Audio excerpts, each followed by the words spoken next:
You've been taught that showing your emotions is strength, that vulnerability is attractive, that honesty builds connection, that if you suppress what you feel, you're not being authentic, you're hiding, you're weak, you're scared. That lie is everywhere. It's in therapy books, it's on social media, it's baked into pop psychology, and it's the root of why you feel powerless in front of others. You've been conditioned to believe that expressing your feelings makes you real. But in reality, it makes you readable, predictable, exposed, and in the hands of a skilled manipulator easily controlled. Let me tell you something Machiavelli would whisper in your ear. A man who cannot conceal his thoughts cannot control the thoughts of others. You think honesty will earn you trust, but what it really earns is leverage for them, not for you. Because the moment they know what affects you, the moment they can see it in your face, your body, your silence, they don't need to overpower you. They just need to trigger you, and they will. Women will test you, colleagues will provoke you, friends will betray you, not because they're evil, but because they're human. And humans exploit visible weakness, not by choice, but by instinct. And your emotions? They're the most visible weakness of all. But let's be precise. Emotion itself isn't weakness. It's how you show it that betrays your hand. A strong man may feel rage, but he won't let the room feel it. A strategic mind may feel grief, but he won't let it stain his speech. A disciplined soul may feel insulted, but the insulter walks away confused, never satisfied. That's the point. You never give them the outcome they want, because once they know what you want, they can start to decide whether you get it. And once they can decide that, you're not free. You're emotionally outsourced. You're no longer a man of self-control. You're a mirror, reflecting the moods of those around you, a puppet of social weather, waiting for validation, flinching at rejection. This is not a flaw in your personality. It's a flaw in your programming. You were raised on openness.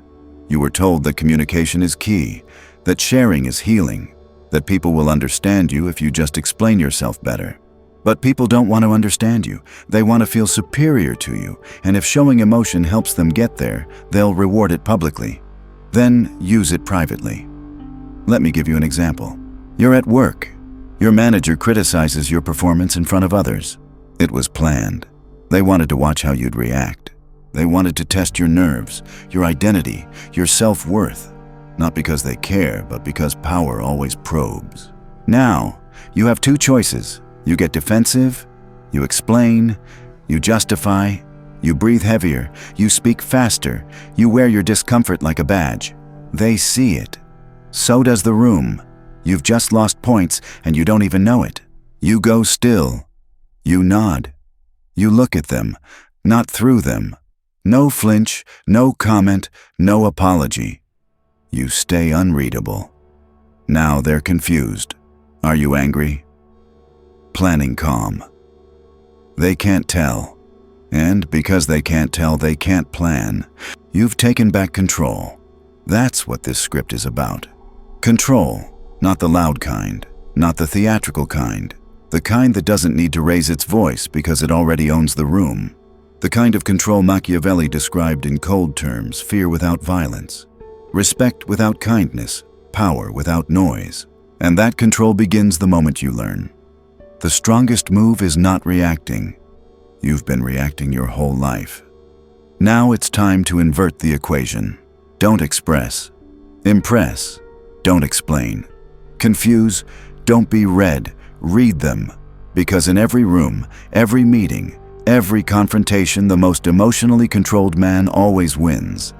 Not because he's the smartest, not because he's the loudest, but because he lets everyone else expose themselves while he remains silent. You will learn this, not to fake it, but to weaponize it. And in the parts that follow, you'll see how emotion, when shown, when spilled, when bled, is not a sign of humanity. It's a currency, and you've been overspending. Now, we take it back. You think emotions are windows to your soul, to your truth, to your character. They're not. They're levers. And the more visible they are, the more others can pull them, at will.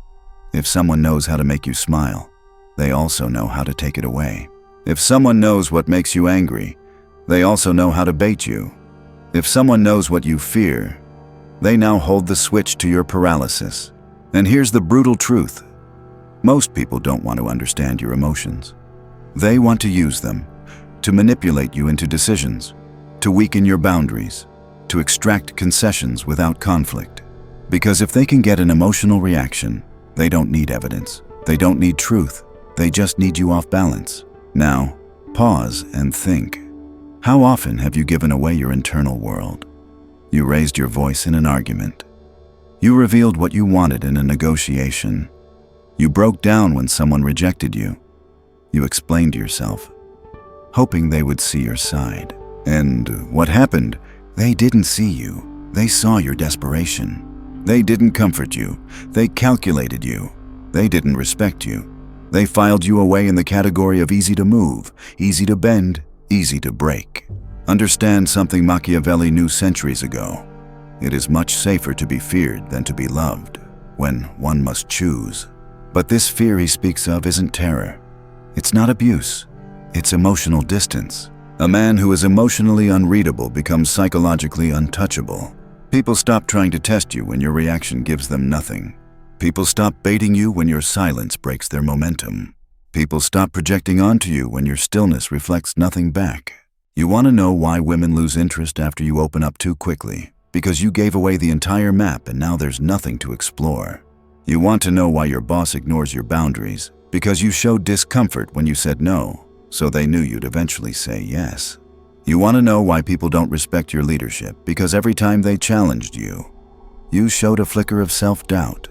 Power is not about being loud, dominant, or charismatic.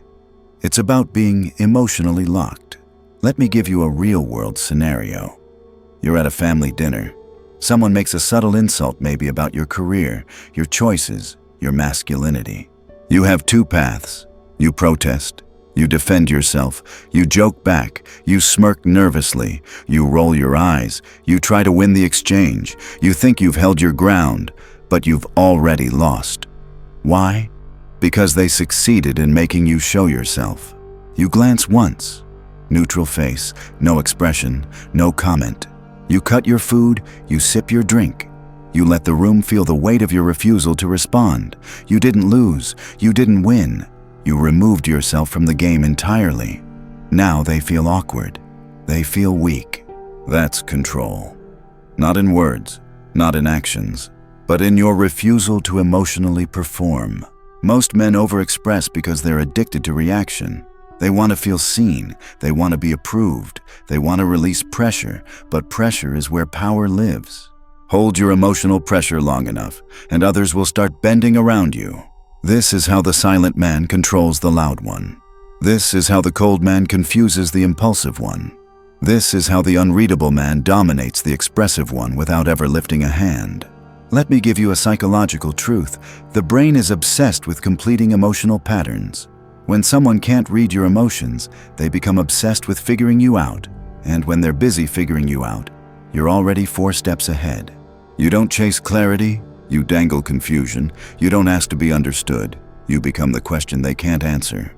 But here's where the weak mind breaks. It wants to be known. It wants connection. It wants emotional equality.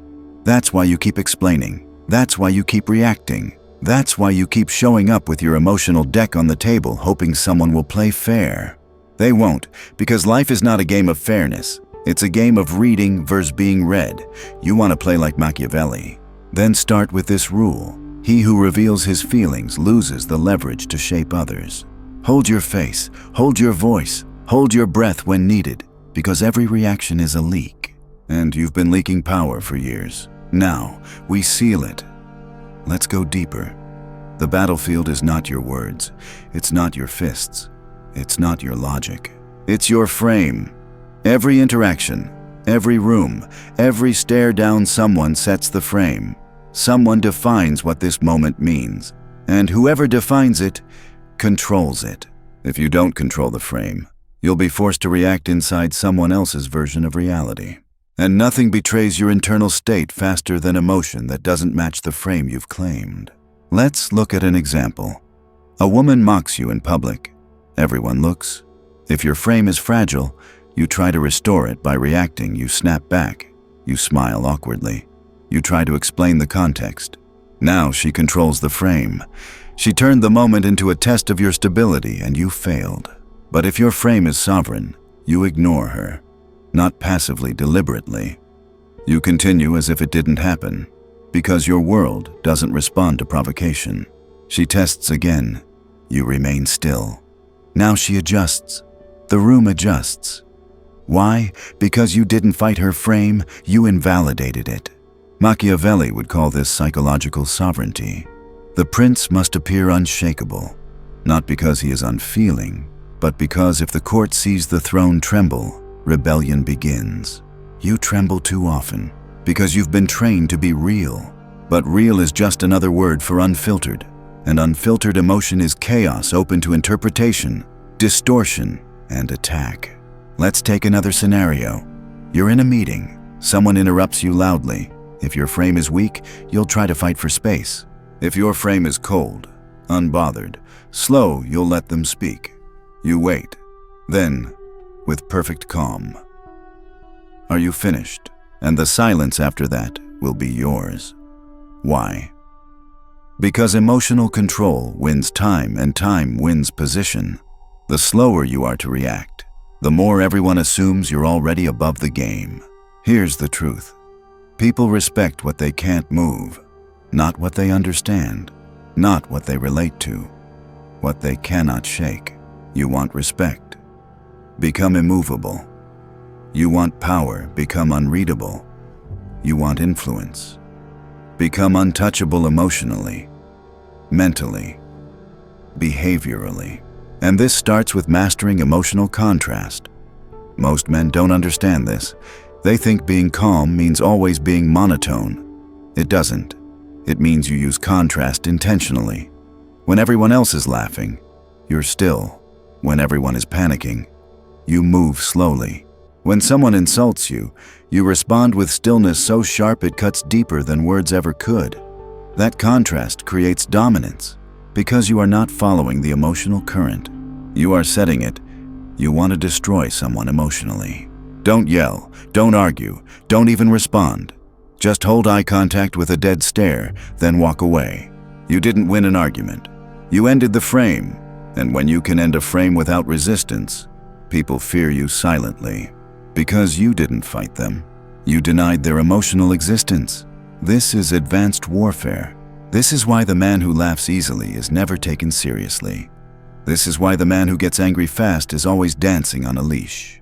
This is why the man who overshares is always one emotional betrayal away from collapse. Let me make it clearer.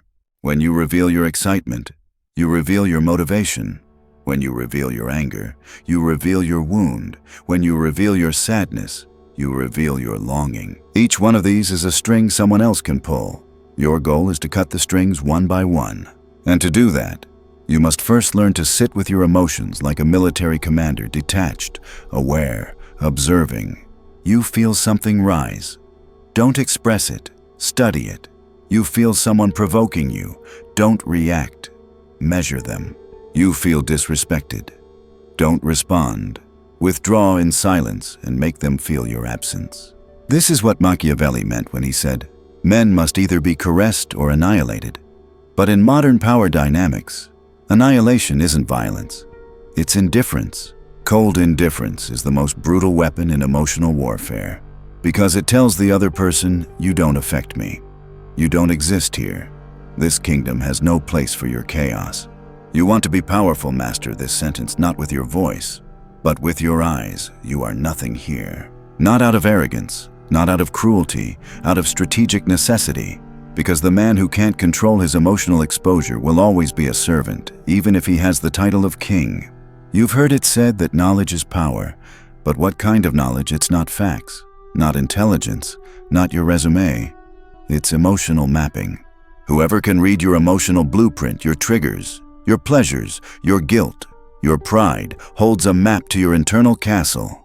And once they hold the map, they don't knock, they invade. They don't argue with you. They tilt you. They don't overpower you. They redirect you with a glance, a word, a well-placed silence. Because you've already shown them the path. You handed them the route to your highs and your crashes. Every overreaction, every visible wound, every attempt to explain how you feel, that's a line on the map. And now they know where to press. This is why Machiavelli warned rulers not to be loved, because the one who is loved is also the one who must explain himself. Reassure, prove, apologize. Be consistent. But the one who is feared quietly, not violently, is the one who can disappear without guilt, withhold without collapse, and remain calm in the face of betrayal. And the secret to that kind of fear is invisibility. Not literal invisibility, emotional invisibility. When they cannot read you, they cannot reach you. Let's break this down. You're in a relationship. She wants more attention. She wants emotional presence. But what she really wants is to know you still care enough to perform emotionally on command. So she tests you, withdraws slightly, responds slower, laughs at someone else's joke a bit too loud. And you, if you take the bait, you lose. Because now, she knows where your need lives. She found your string, your fear of loss, your ego, your validation addiction. You react. Now she has power and you can't unsee it. But if you remain still, if your mood doesn't shift, if your energy remains the same, she loses interest in the game. Why? Because you just reprogrammed the power dynamic. You made it clear your actions don't move me. Your chaos does not dictate my state. This is not a battlefield. This is a void, and your tactics dissolve in it. That is terrifying, not because it's violent, because it's unreachable. Understand this. When you're calm in the presence of emotional manipulation, you're not just stoic, you're dominant. Because you just proved you have no weak points they can map. And without a map, no one can take your castle. Let's talk about social situations. You walk into a room, people talk over you, you sense competition. Some try to test your humor, others try to mock you subtly. They want to find your limit. You smile, maybe too much. You nod, trying to stay polite. You respond to jabs with cleverness. You think this is social grace. It's not. It's emotional broadcasting. And every smile you didn't mean, every chuckle you faked, every micro-expression you leaked gave them a piece of the puzzle. The powerful man walks in, reads the room, but remains unread. Not because he's antisocial, but because he understands the moment you express too freely, you give up the most valuable currency you own. Mystery. Mystery is power. Because people project strength, depth, and danger onto what they can't fully understand. When they can't predict your reactions, they overestimate you. They become cautious, and in caution, they make mistakes you don't. This is the chessboard of social control. While they're calculating how to get you to open up, you're already 4 steps ahead gathering data, reading their micro-reactions, building a profile of their psychology. Because you don't give a map, you build one. That's the inversion, the shift from being the one manipulated to the one who controls. Now here's a brutal rule, one you need to internalize. The more you desire to be emotionally understood, the easier you are to emotionally controlled. That need to be gotten, to be seen, to be heard, it's bait, and the world sets traps made of it. Because once they know what you crave emotionally, they can serve it to you with strings attached, and you'll take the bait, again, and again, and again, until your dignity becomes a transaction. That ends now. You don't explain how you feel. You don't argue for clarity. You don't apologize for emotional boundaries. You train yourself to be self-contained, cool, composed, completely unshakable. Because the minute you stop leaking signals, you become unreadable. And the unreadable man, he walks through chaos untouched. Because no one knows where to land the hit. Let's be honest. You don't just want peace. You want control. Not over others, but over the battlefield they walk on. You want to walk into a room and shift the temperature without saying a word. You want your presence to provoke restraint. Not because you're loud, but because you're unreadable. This is the end game. This is what Machiavelli understood. Power isn't maintained through constant effort. It's maintained through perception. And perception is controlled by limiting access. You are not supposed to be seen in full light. You are not supposed to be easy to talk to. You are not supposed to have your emotions printed across your face like headlines.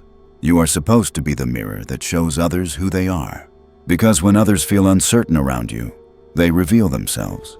When they don't know what you feel, they over-explain. When they don't know what you want, they try harder to please you. Silence makes them speak more. Stillness makes them fidget. And that's where control begins, not in what you do, but in what you refuse to do. Let's destroy one last myth. They told you silence is weakness. It's not. Silence is a wall. Behind that wall is your true strategy. Behind that wall is your real opinion. Behind that wall is your internal empire made of discipline, calculation, and restraint. And most men, they build no wall at all. Every frustration leaks out. Every fantasy is spoken. Every discomfort is visible. They say, I don't want to play games, but life is a game. And those who refuse to play are the first ones moved, sacrificed, forgotten. What separates you now? It's not education, not charisma, not luck. It's your inaccessibility. You do not overshare. You do not emotionally protest. You do not beg to be seen. Because once you master emotional invisibility, you don't need to chase influence. Influence chases you. Women respond differently. They lean in, but never find the edges. They test, but never find the limit. And in that mystery, their emotional investment deepens. Your colleagues adjust. They second-guess their words. They come to you with respect. They never know if you're watching, calculating, waiting, so they play safe. Even your enemies struggle, because you gave them no weak point to strike, no emotional tells, no obvious targets. You exist outside the range of manipulation, because while others flinch, explain, cry, beg, rage, you sit, quiet. And from that quiet, you lead. Because people don't follow the emotional. They follow the unshakable. They follow the man who isn't trying to connect, he's trying to command. And that command begins when you learn this final rule. You don't need to be loved. You don't need to be understood. You only need to be respected in silence. You don't announce your growth. You don't defend your choices. You don't demand validation. You become untouchable by being emotionally unavailable to the world and emotionally loyal only to yourself. It will feel cold at first. Good, because cold metal is sharpest, and in a world of fragile glass souls, your stillness will be a blade.